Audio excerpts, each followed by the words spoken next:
So my name is Dr. Sabreena Razaq Sumran, and our organisation is the NGO Pakistan World Alliance, known as the PWA.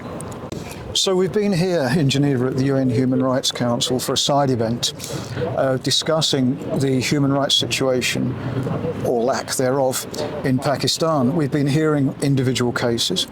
We have even been talking about the GSP Plus status, which accrues to Pakistan some 60 to 65 billion euros a year, none of which seems to trickle down to the people who are suffering. And when we talk about suffering in Pakistan at the moment, it's about as bad as it can get, isn't it?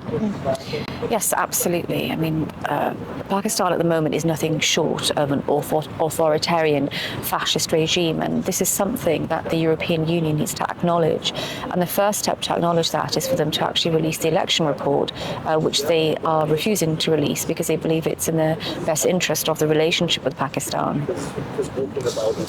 European Commission has been approached, been tackled many times about its refusal to even acknowledge, let alone deal with the situation. Twice the European Parliament has voted almost unanimously, all the political groups, just a few dissenters.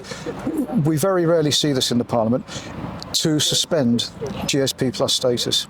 The European Commission has not refused the demand, it's simply ignored. Everything goes on as if nothing's happened.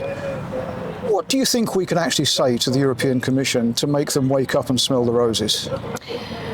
I think other people are doing the talking now. I mean, we look at the United Nations and you look at the Commonwealth, and what happened with the Commonwealth is that they too did not publish their election observer report, and it got leaked by an investigative outlet called Dropsite News. And it's only after that that there was some sort of accountability that was demanded. The Commonwealth has summoned Pakistan and is now doing a human rights review to see what it wants to do with this membership. And we know that Pakistan has been suspended in the past. Twice, exactly. So with the European and the United Kingdom now on their website have reported that the Pakistani elections, the February 2024, were rigged, and the rightful Prime Minister of Pakistan, Imran Khan, as we know, is actually in prison as a political prisoner as per the United Nations and Amnesty. So these are the big organisations that are making the noise. And as far as the European Union is concerned, 100,000 people have signed a petition for the EU to release the report. So we really want to think about what sort of noise do they actually need to make a move and take some accountability.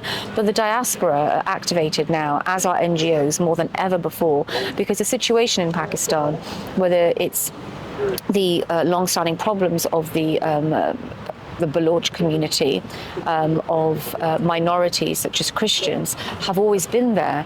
But now we're seeing unprecedented fascism that isn't just affecting Pakistanis in Pakistan. And bear in mind, this is the fifth biggest, most biggest population in the world, of 250 million people, 65% of whom are under the age of 30. So these are disenfranchised youth.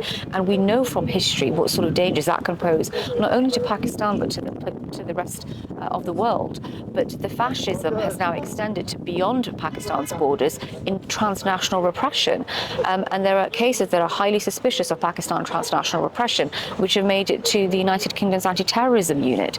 So something needs to be done, and the EU needs to be accountable, and they need to be asking for accountability before giving out this money, which are funding such activities. We discovered recently that the European Commission was funding an educational project in Pakistan, and that money from that was being funded to madrasas, where the terrorists are trained.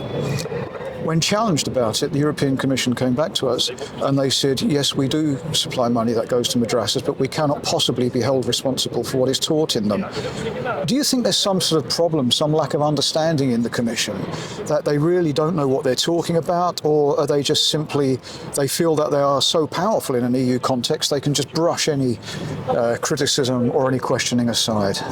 That's a very big question, but what I would say is it all comes back to accountability. You have a responsibility for millions of people, not only in Europe, but across the world, and actually probably even we can talk about billions of people, because now we know that things don't stay contained within borders, that there are murderous violations of human rights laws internationally now. So everyone needs to act with a huge responsibility. So it comes down to accountability. So if someone is presenting information to them about what's happening to their money, they need to take that seriously and be held accountable. Okay. I want to thank you very much for coming along today. Thank you for having us. It's been a great pleasure, and thank you for agreeing to talk to us, and it's been a great pleasure meeting with you. Thank you. Thank you.